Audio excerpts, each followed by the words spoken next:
বেঈমান কখনো অনুতপ্ত হয় না, স্বার্থপর কখনো কৃতজ্ঞতা স্বীকার করে না, আর সুবিধাবাদী কখনো কারো আপন হতে পারে না। সমাজে এখন সত্য কথা বলাটা যেন অপরাধ হয়ে গেছে।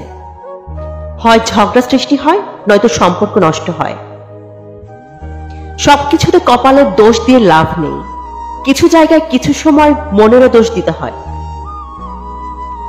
মানুষ আঘাত না পাওয়া পর্যন্ত বদলাতে পারে না।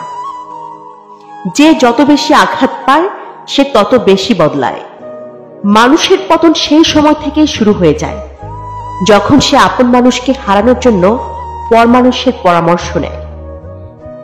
খুব সহজে মনের কথা বলে ফেলা মানুষগুলো আর যাই হোক, অন্যের ক্ষতি চিন্তা কখনোই করতে পারে না। ছোটবেলায় শিখেছি, তুমি কারো ক্ষতি না করলে কেউ তোমার ক্ষতি করবে না।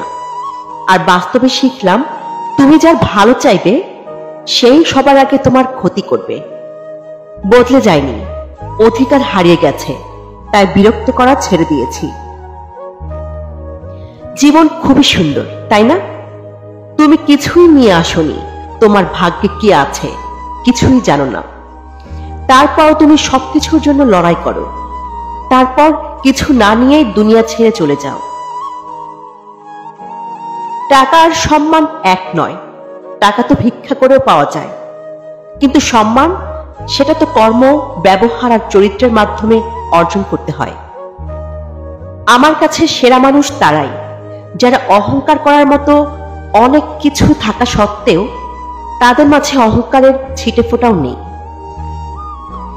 আপনার স্থানে যখন অন্য কেউ চলে আসবে, তখনই আপনাকে সেই স্থান থেকে বিয়োগ করা হবে, হয়তো কৌশলে, নয়তো অজুহাতে।